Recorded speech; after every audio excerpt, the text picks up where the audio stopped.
Alhamdulillah wa kafa wassalatu wassalamu ala rasulil mujtaba sayyidina wa habibina wa syafi'ina wa maulana Muhammadin al-Mustafa wa ala alihi wa ashabihi wa dhurriyyatihi wa kulli man ittaba'al huda. Asyhadu an la ilaha illallah wahdahu la syarika lah wa asyhadu anna Muhammadan abduhu wa rasuluh la nabiyya wa la rasula ba'da. Sahadat al-fadhil al-baratul mukarramin yang kita takdimi, guru-guru kita, para asatid, para masyayikh, para ulama, khusus Ustadz Hamad Rasyadi Al-Zi Al-Hafid yang tadi sudah memberikan tausiah kepada kita semua. Beliau ini lebih muda dari saya tapi ilmunya lebih tua. Beliau alumni Universitas Al-Azhar, hafid qiraat sab'ah.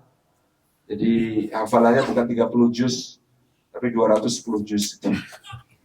Karena ada 7 qiraat yang kemudian juga beliau hafalkan, bukan hanya qiraat riwayat Imam Hafiz an Asim yang populer di Indonesia.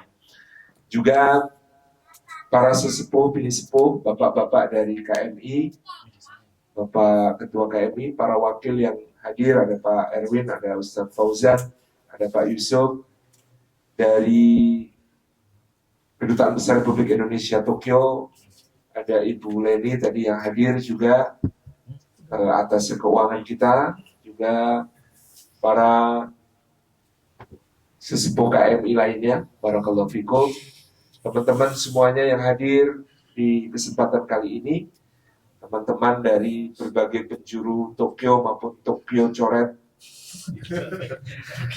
Insya Allah mudah-mudahan nanti kita bisa berkumpul di tempat yang lebih lapang, yang lebih luas, bukan memberi harapan palsu, tetapi tadi sempat ada pembicaraan yang mengarah, insya Allah mudah-mudahan ke depan Tokyo juga punya masjid, bukan hanya MIT, tapi yang juga bisa lebih luas, lebih besar, yang nanti di lantai bawah punya supermarket, gitu ya, yang di bawahnya nanti bisa ada cafe, ada vending yang jualan Kobe beef gitu ya, jualan kopi tapi yang halal gitu ya, dan macam-macam. Dan nanti lantai 2 bisa untuk salat, lantai 3-nya bisa mungkin nanti untuk hotel dan penginapan, sehingga guru-guru kita kalau datang ke Jepang tidak perlu untuk kemudian ke hotel yang sarapannya nanti bingung mana yang bisa dimakan, mana yang enggak, dan sebagainya. Teman-teman juga bisa kalau keluarganya pas datang bisa menyewa. Ini bukan hal yang mustahil insya Allah. Jadi kita mungkin miskin, kita fakir, kita nggak punya apa-apa, tapi kalau Allah Subhanahu Wa Taala menghendaki itu mudah. Kayak kemarin saya, Mas Ale, Mas Fredo, Ustadz Hamad, Mas Adit, ya, Bang Benzo, Mas Iza, siapa lagi yang belum disebut? Udah. Itu datang ke Jepang, betul-betul Allah yang menggerakkan untuk kita siap bisa bantu teman-teman di Mina, di Masjid Mina Nagoya. Dan Masya Allah ya, target kita sebenarnya nggak sebesar itu. Gitu. Kita cuma target mungkin nanti kita bisa nyumbang 300 lah Mas Ale gitu ya. Tapi Allah gerakkan teman-teman di seluruh jamaah Instagramiyah. Gitu. Ya, jamaah Instagramiyah, teman-teman follower itu dalam 3 hari ya. Itu 2 hari pertama sudah ada 7.000 WhatsApp chatting masuk, siap berkomitmen untuk membantu Masjid Mina. Bayangin adminnya anak buahnya Mas Ale, ada Mas Alam dan sebagainya itu balesin chatting sejumlah 7.000 orang yang kemudian WhatsApp yang Mas nomor rekeningnya Mas, minta krisnya Mas, minta ini, kita siap kontribusi untuk Masjid Mina. Dan itu dihimpunkan bukan dari orang-orang kaya, teman-teman. Mereka nyumbang ada yang 10.000, 20.000, 30.000, 5.000, ya, itu terhimpun. Tapi saya yakin itu adalah harta yang ikhlas, bukan untuk mencari sesuatu, karena mereka nggak dapat sertifikat, mereka nggak dapat sertifikat wakaf, gitu kan?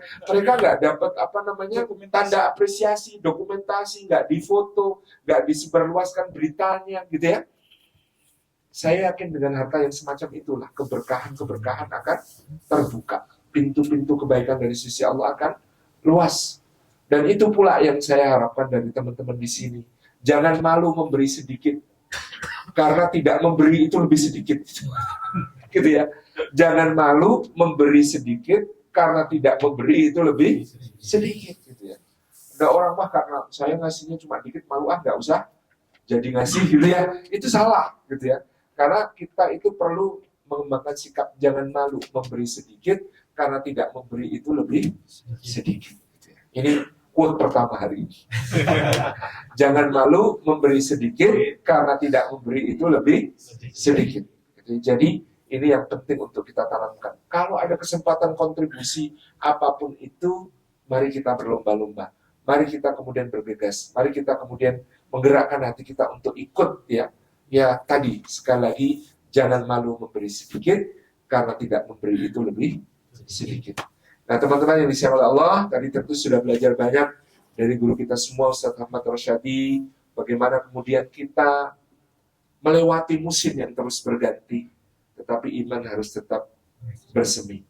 Karena perubahan-perubahan yang kita saksikan di dunia hari ini, itu sangat cepat dan sangat disruptif. Teman-teman mungkin juga menyaksikan di Jepang, tapi juga sangat terasa di Indonesia.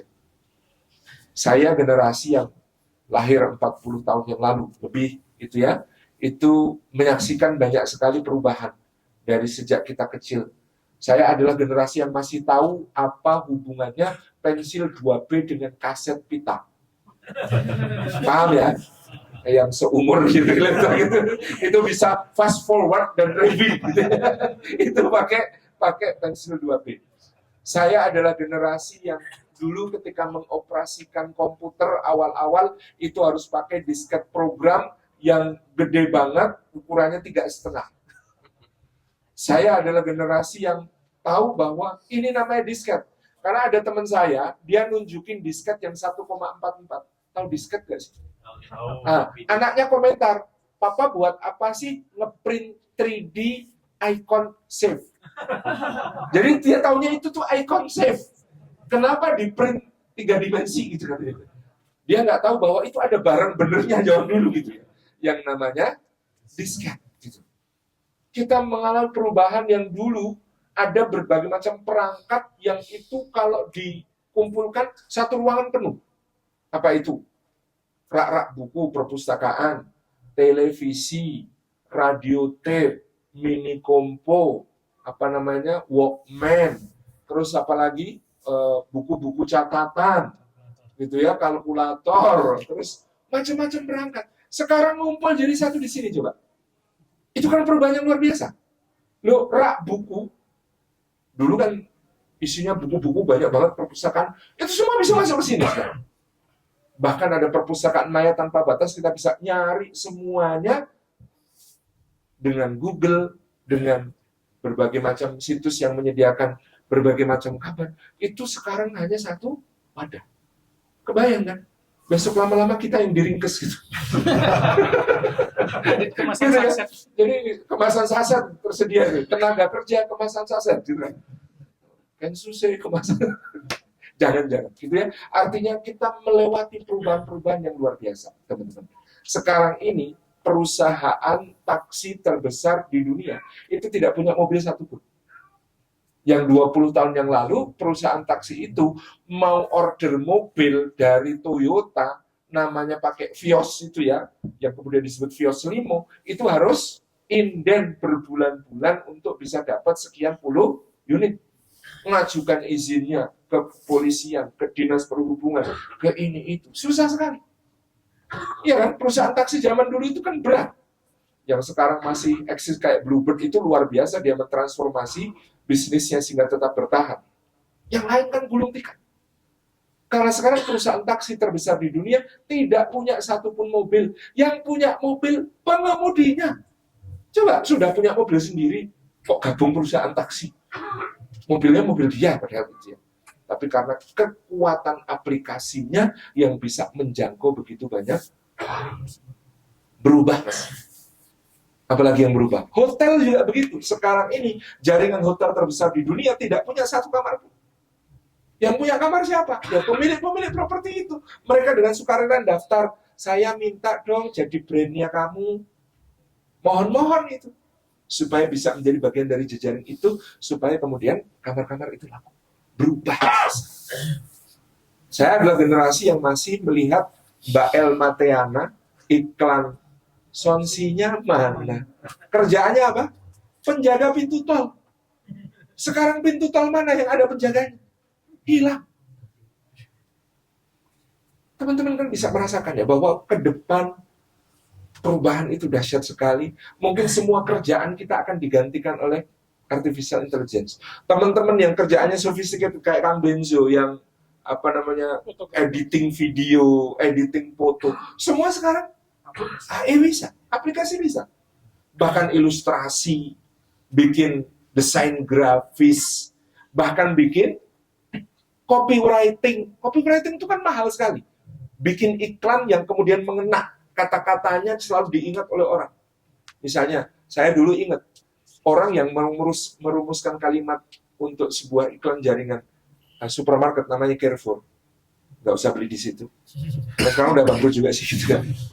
Ya, itu kan iklannya dulu di tahun 90-an akhir itu kalimatnya cuma simpel. Ke Carrefour aja ah. Tahu nggak orang yang merumuskan kalimat ke Carrefour aja ah itu dibayar berapa? 3,5 miliar. Saking hebatnya dampak kalimat itu untuk menarik orang belanja. Mahal gitu. Keterampilan untuk menyusun kata-kata. Ada kata-kata yang lain. Biasanya iklan yang melekat banget ke kita. Oleskan saja. Nah, itu juga mahal sekali. Kalau nggak salah 2 miliar harganya kalimat itu. Apapun makanannya, minumnya, jangan ya, saya. Itu juga mahal. Jadi itu namanya copywriting. Nulis perangkat-perangkat untuk kemudian iklan, menjual produk. Sekarang ChatGPT yang bikin. Nggak lagi bayar orang untuk merumuskan kalimat. Profesi saya sebagai penulis ini sangat terancam, saudara-saudara. Iya kan? Sudah sekarang orang nggak mau baca buku, kalau cari ilmu itu pakai Google, fas'alu Google in kuntum la ta'lamun. Maka bertanya kepada Google jika kamu tidak mengetahui, iya kan? Siapa yang akan baca buku dan nulis buku ke depan? Lebih-lebih di Jogja, teman-teman perhatikan perubahan ini. Di Jogja itu sekarang ada 3.700 coffee shop. Wilayah dengan coffee shop terpadat se-Indonesia Raya. Itu kota Yogyakarta. 3.700. Itu belum ngitung angkringan yang kopinya kopi jos itu. Itu belum dihitung. Kalau itu dihitung 5.000. Jadi ada 3.700 coffee shop di Jogja. Pertanyaannya, orang minum kopi kan biar nggak ngantuk. Apakah orang Jogja ngantuan? Sehingga kemudian harus banyak sekali coffee shop di Jogja. Bukan, karena sekarang Anda bekerja di kantor yang mentereng, ruangannya mewah, di belakang ada rak isinya ensiklopedia Britannica, mejanya gede berukir, ada tulisannya direktur utama, duduk di situ di foto, itu kalah keren dengan yang duduk di coffee shop, nyanding latte art di dekatnya, kemudian pakai gambar apel kerowak, lagi kerja, di foto, itu lebih instagramable daripada yang direktur utama. Ya kan? Orang sekarang bekerja co-working space macam-macam gitu. Ini luar biasa. Anda masih mendapatkan peluang-peluang di Jepang ini karena ada demografi yang beda dengan Indonesia. Karena di sini semakin banyak simbah-simbah, nggak ada yang rawat. Makanya Anda datang untuk sebagai pahlawan. Kami siap merawat simbah-simbah di Jepang, gitu kan. Tapi kan simbah-simbahnya sebentar lagi meninggal. Check out gitu ya. Lock gitu. Yang hebat yang kemudian bisa menuntun sampai syahadat, misalnya kan menyuburkan. Tapi perubahan itu terjadi terus. Kita itu tidak bisa mengandalkan hal-hal yang lama untuk menghadapi masa depan. Zaman bapak saya muda, lulus SMA itu sudah laku. Ya kan? Lulus SMA itu sangat dihargai. Ketika om saya mulai mencari kerja, yang dicari itu D3, BA, BCHK, BSc, ya kan?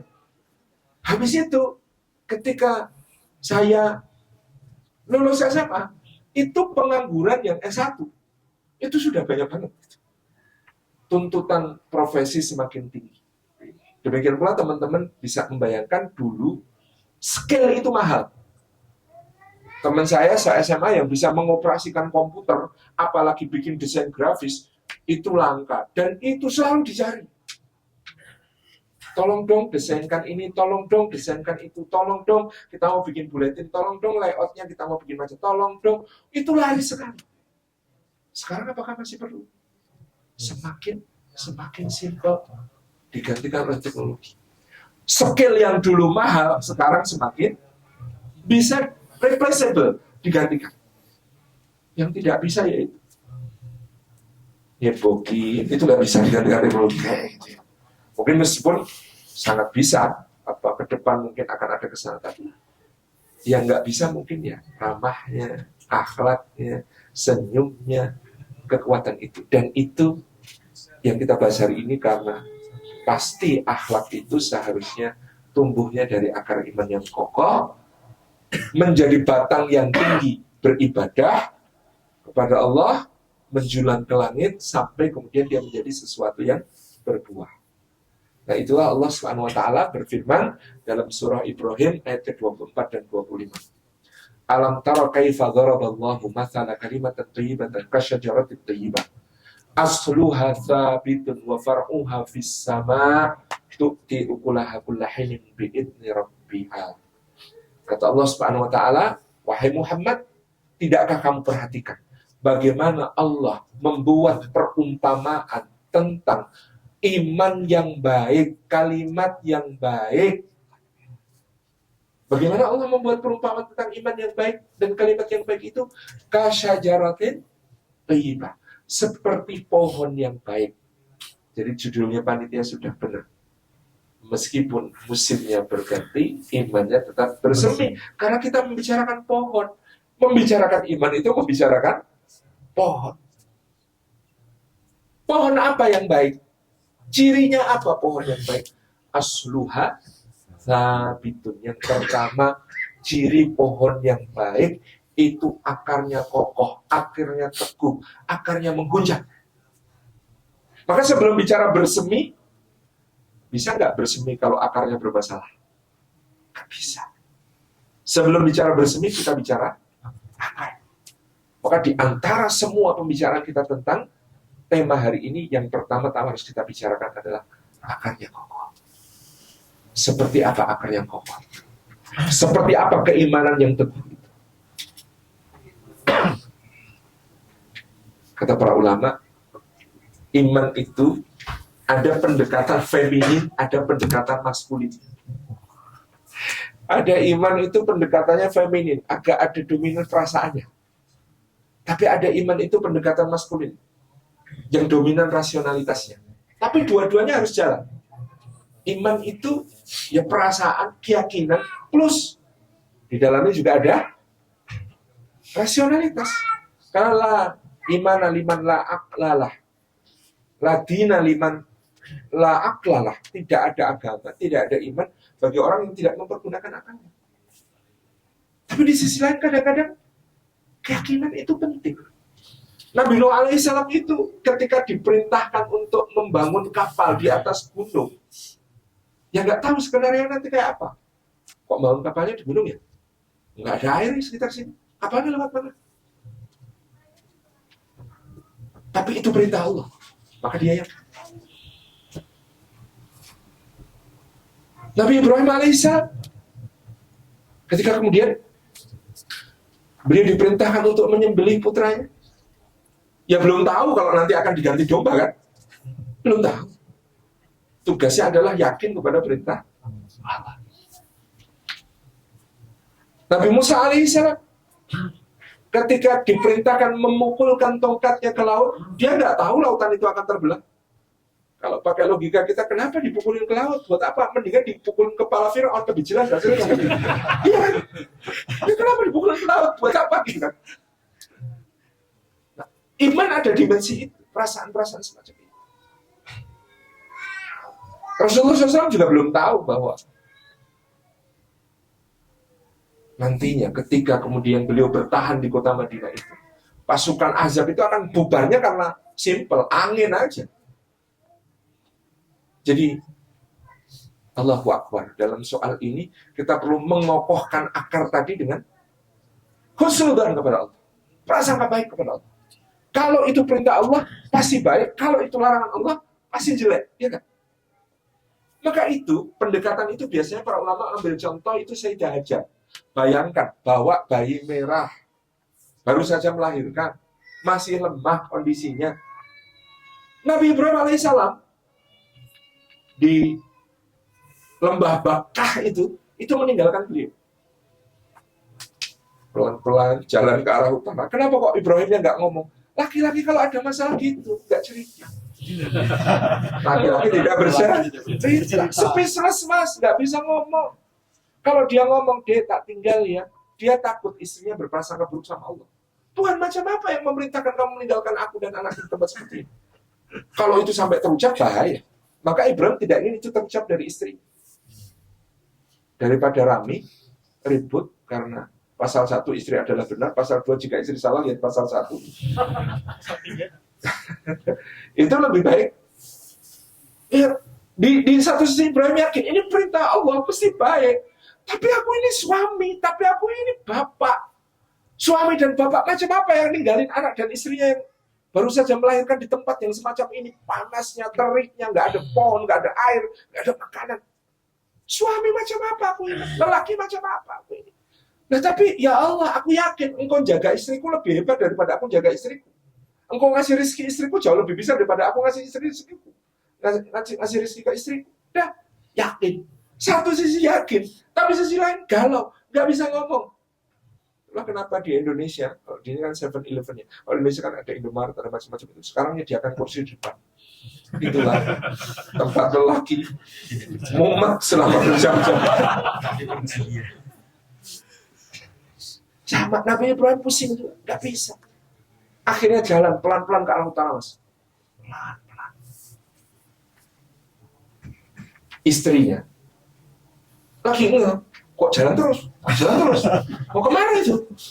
Berdiri dikejar. Hai Ibrahim, kenapa kau tinggalkan kami? Jadi kalau kisah-kisah itu kan memang istri itu kalau manggil suaminya langsung namanya ya. Jadi Anda kalau dipanggil istri langsung namanya jangan tersinggung. Itu niru nabi. Hai Ibrahim, kenapa kau tinggalkan kami? Gak ada mas, gak ada yang, gak ada. Hai Ibrahim, kenapa kau tinggalkan kami? Nabi Ibrahim itu nggak bisa jawab, mas. Ini pertanyaan esai. Orang lagi mumet kok suruh jawab pertanyaan esai. Kan terlalu berat. Kenapa kau tinggalkan kami? Jelaskan. Kenapa kau tinggalkan kami? Sebutkan alasannya. Kan pusing. Nggak bisa. Dia cuma diem, berhenti sejenak, menghela nafas panjang. Beda sama kita kan, kalau kita ada yang sebats dulu. Nabi Ibrahim kan nggak ngerokok, jadi nggak sebats dulu. Sebat itu sebatang. Iya. Jalan lagi. Istrinya ngejar lagi. Ibrahim, kenapa jalan kami? 2 kali nanya. Nggak bisa jawab tetap. Sampai 3 kali. Nah, Sayyidah Hajar, istri yang cerdas. Kalau pertanyaan 3 kali berturut-turut tidak dijawab, gantilah pertanyaannya. Maka dari kalimat pertanyaan esai, dia ubah menjadi pertanyaan pilihan ganda sederhana. Iya kan? Kenapa kau tinggal kami? Itu kan esai. Dia ubah di pertanyaan keempat berbunyi, apakah ini perintah Allah? A, iya, B, bukan. Simple. Apakah ini perintah Allah? Mbak-mbak yang di bawah, nanti kalau tanya sama suaminya, kok tidak dijawab 3 kali, ganti pertanyaannya jadi pilihan ganda. Apakah ini perintah Allah? Begitu mendengar apakah ini perintah Allah, Ibrahim sudah merasa, berarti istrinya siap. Kalau dijawab ini perintah Allah. Balik kanan, pegang tangan istrinya, tatap matanya. Bukan adegan drama ini. Terus dia katakan, iya ini perintah Allah ini. Apa pilihan Hajar saat itu? Ketika suaminya mengatakan, ini perintah Allah, aku harus ninggalin kamu dan anakmu di sini. Perasaan apa yang ada dalam diri Hajar? Kecewa, marah, sedih, takut, gelisah, gundah, resah. Mungkin cemburu. Oh, jadi karena aku udah punya anak, aku ditinggalin di sini. Kamu mau balik sama istrimu yang cantik itu, yang sana, yang Palestina? Ya, bisa. Subhanallah, Maha Suci Allah. Lisan Hajar disucikan dari kalimat itu, dia kalahkan semua perasaan-perasaannya sebagai perempuan itu dengan perasaan iman. Perasaan imannya apa? Kalimatnya begini, Mas. Kalau ini perintah Allah, maka sekali-kali Allah tidak akan pernah menyanyiakan kami. Bisa nggak kita pakai kalimat itu untuk semua perintah Allah di kehidupan kita? Kalau ini perintah Allah, sekali-kali Allah tidak akan pernah menyanyiakan kami. Itu akar yang sangat kuat. Kalau ini perintah Allah, sekali-kali Allah tidak akan pernah menyanyiakan kami. Benar yang tanya, emangnya kalau pakai kalimat itu langsung semuanya enak? Ya enggak juga. Enggak juga. Hajar juga diuji kan gitu. Sudah yakin kalau ini perintah Allah, sekali-kali Allah tidak akan pernah menyanyiakan kami. Apakah kemudian turun hidangan dari langit gitu? Apakah kemudian makanan langsung lengkap? Tiba-tiba rumah itu muncul sendiri, bangun sendiri gitu? Ya enggak. Tetap ada ujian dari Allah. Benar nggak kamu ngomong begitu? Benar nggak kamu yakin bahwa kalau kamu mentaati aku, kamu tidak akan disia-siakan? Diuji sama Allah. Makanannya habis beneran, ya kan? Airnya habis beneran. Bayinya nangis. Terseduh-seduh sampai, kata orang Jawa itu, sentik-sentik. Kayak orang mau sakaratul maut bayinya. Maka dengan sisa tenaga, Hajar berusaha. Dia naik ke Bukit Sofa. Semoga semuanya berkesempatan haji umroh berkreasi. Sa'i antara Sofa dan Marwah. Kalau sekarang enak sa'i, Mas. Tutup AC, halus, marmer, dingin, sejuk. Dulu kan panas, tandus, kering, gersang. Naik itu juga batunya tajam-tajam melukai kaki. Dia naik ke atas. Liar ke kanan, liar ke kiri. Turun, lari ke Bukit Marwah. Balik lagi ke Sofa, balik lagi ke Marwah, balik lagi ke Sofa, balik lagi. Sampai 7 kali. Guru saya Allah Yaram Kiai Mu'tamar itu dulu bertanya, loh, kalau untuk mengetahui bahwa nggak ada air, nggak ada orang, nggak ada yang kemudian memang bisa dimintai tolong, itu perlu berapa kali bolak-balik? 2-3 kali saja cukup kan? Ya, nyerah. Tapi Hajar tidak nyerah. Dia ingin menunjukkan kesungguhannya kepada Allah. 7 kali. Lalu kemudian ternyata Jibril turun menghantamkan sayapnya ke bumi tepat di bawah kaki Ismail. Memancar airnya. Kalau saya yang jadi Hajar mungkin kalimat ya Allah nggak dari tadi loh ya. Oh sudah bolak-balik Sofa dan Marwah munculnya di kaki bayi. Tapi kan terserah Allah. Memang naruh rezeki kita itu terserah Allah. Jenengan jauh-jauh ke sini ternyata nanti rezekinya ternyata begitu uangnya dibawa ke Indonesia, bikin bisnis, karyawannya itu lebih banyak daripada karyawan bos Anda waktu di sini. Misalnya itu. Sangat mudah bagi Allah. Nah, misalnya, ini jadi keyakinan itu diuji. Dan tadi bagaimana Hajar mengalahkan semua perasaan yang lain dengan prasangka baik kepada Allah. Kalau ini perintah Allah, Allah sekali-kali nggak pernah menyanyiakan. Itu akar kokoh. Saya bilang tadi ada pendekatan maskulin. Pendekatan maskulin itu pakai rasional. Dan itu yang dilakukan oleh Rasulullah dan para sahabat di perang Khandaq, di perang Ahzab tadi. Dipikir-pikir begitu. Dan mau asar ya. Baru sampai akar belum selesai. Ya, gak apa-apa. Bismillah. Ini ketika kemudian mereka dikepung pasukan Ahzab di perang Khandaq ya, tahun ke-4 Hijriah. Tahun ke-5 Hijriah. Itu kan, ya Allah, saking ketatnya pengepungan. Makanan itu dihemat kayak apa? Sehari itu kalau pagi dibagikan 1 butir kurma, disesep-sesep sampai siang. Sampai tinggal bijinya tetap disesep-sesep buat kekuatan. Sore baru makan malam itu, yang petugas bawa tepung keliling, tangan orang-orang dibasahi, tangan yang basah dimasukin ke dalam persediaan tepung. Nah, tepung yang nempel di tangan yang basah itu jatah makan malam. Karena nggak mungkin dijadiin roti, nanti ada yang keliling, itu bawa minyak panas, diteteskan di tepung yang nempel di tangan itu, sehingga kempel akhirnya bisa dimakan. Beratnya situasi saat itu, bahkan sampai dikatakan, mau kencing saja nggak sempat. Rasulullah sampai pernah melaksanakan sholat fardu itu, duhur, asar, maghrib, isya, dijamak jadi satu tengah malam. Sekarang boleh nggak, Tat? Tanya Ustaz Hamad. Jadi duhur, asar, maghrib, isya dijamak jadi satu di tengah malam. Sampai seperti itu keadaannya, parah banget. Maka orang-orang munafik mengatakan, Rasulullah ini ngaco, bercanda. Kata orang Jawa, ngomyang. Tahu ngomyang? Ngomyang itu ngomong antara sadar nggak sadar, terus kemudian omongannya kacau. Apa istilahnya? Lantur. Lantur tapi setengah sadar gitu. Ngomong yang lantur itu setengah sadar gara-gara tekanan yang berat. Karena Rasulullah mengatakan ketika kemudian menghancurkan batu yang menghalangi pembangunan Khandaq, kita akan sampai ke negeri Syam. Kita sampai akan ke Persia. Kita sampai akan ke Yaman. Kata orang munafik, di rumah kita sendiri aja kencing nggak sempat. Bisa-bisanya dia menjanjikan Syam, Persia, Yaman. Dikepung kayak begini. Oh, selamat aja sudah. Hampir nggak mungkin kok bisa Syam, Persia, Yaman. Kejauhan ngelanturnya Nabi kita, kata orang-orang munafik. Tapi orang-orang beriman yakin pada kata-kata Rasulullah SAW. Karena apa? Kata mereka begini, jam 7 malam itu gelap. Ya nggak? Udah gelap. Apalagi musim dingin. Ya perang Khandaq itu musim dingin. Jam 7 malam udah gelap. Jam 12 malam makin gelap, makin sepi, makin sunyi.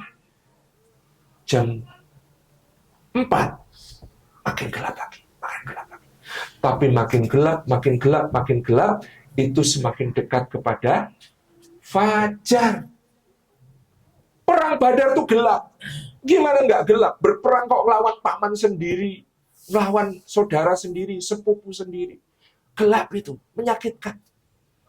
Tapi perang Uhud lebih gelap. Mending perang Badar menang. Uhudnya kalah. Nah sekarang ini kita lagi perang, namanya perang Khandaq, makin gelap lagi. Kencing saja nggak sempet. Kalau satu orang meninggalkan posnya, pertahanan tembus. Nggak bisa. Ini makin gelap, makin gelap, makin gelap. Berarti makin dekat kepada fajar. Hadza ma wa'adanallahu wa rasuluhu wa sadaqallahu wa rasuluhu. Coba kalau Bung Karno, Bung Hatta, para pemuda di Rengas Dengklok itu kehilangan harapan. Gak jadi proklamasi.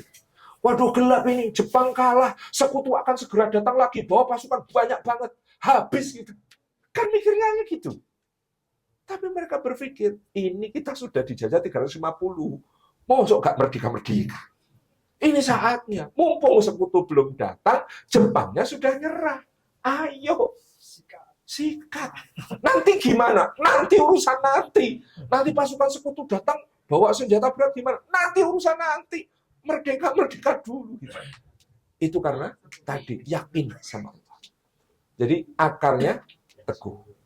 Kita juga harus begitu. Kalau yakin ini janji Allah, yakinlah pasti janji Allah itu akan datang. Akarnya. Batangnya, wa far'uha fis sama, batangnya tinggi menjulang sampai cabang-cabangnya menggapai langit. Kalau iman kita mau bersemi, kira-kira akarnya doang bagus, batangnya bosok, bisa nggak?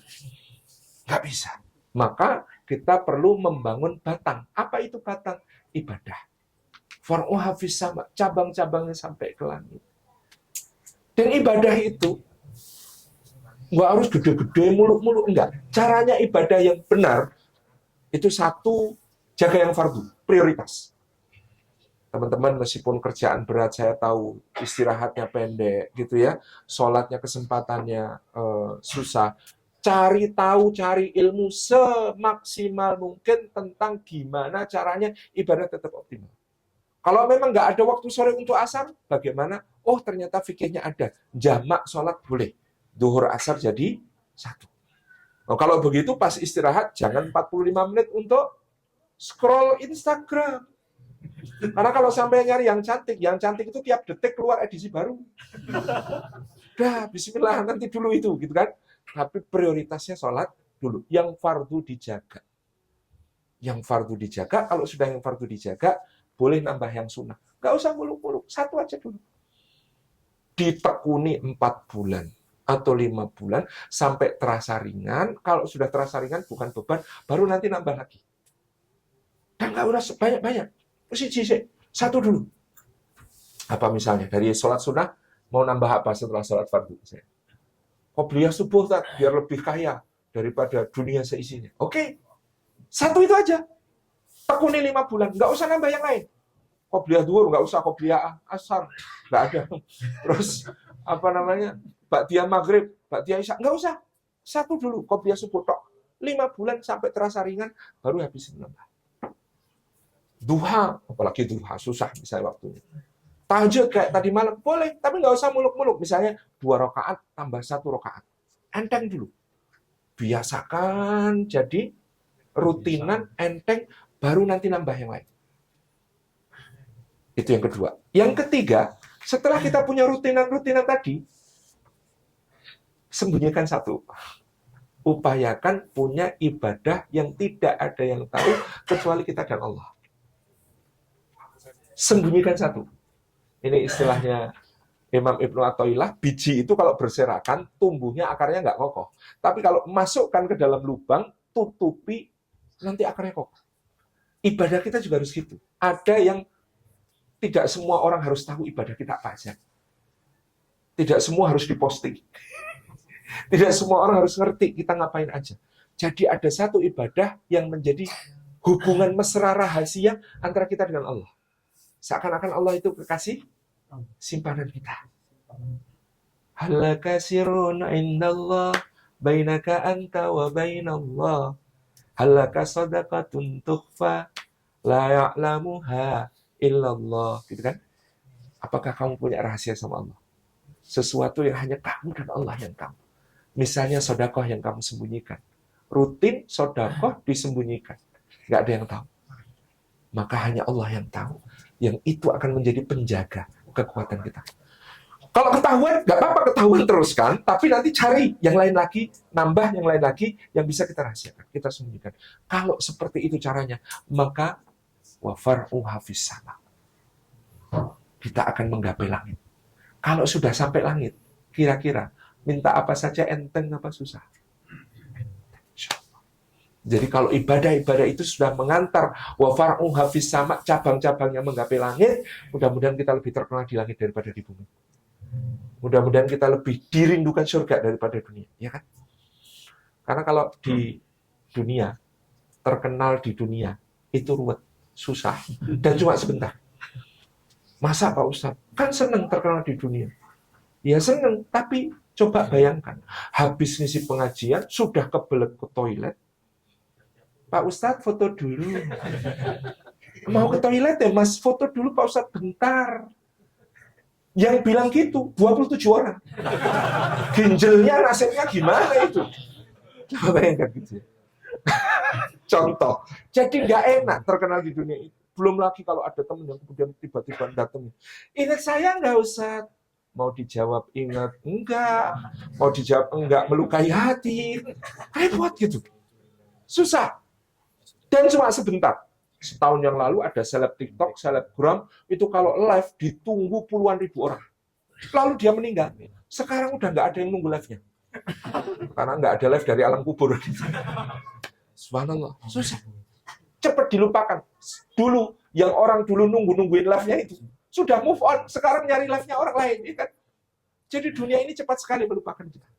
Makanya jangan cari yang di dunia-dunia itu. Far'u hafiz sama. Cari terkenal di langit. Cari terkenal di sisi Allah.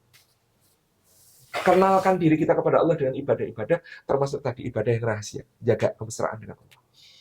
Itu yang kedua. Yang ketiga, udah habis waktunya. Habis. Oke, waktunya habis. Yang ketiga, kalau masih ada waktu nanti kita teruskan. Kalau nggak ada, berarti next visit. Mudah-mudahan saya punya rezeki untuk mengunjungi penjenengan semua lagi di Jepang. Barakallahu fikum. Assalamualaikum warahmatullahi wabarakatuh.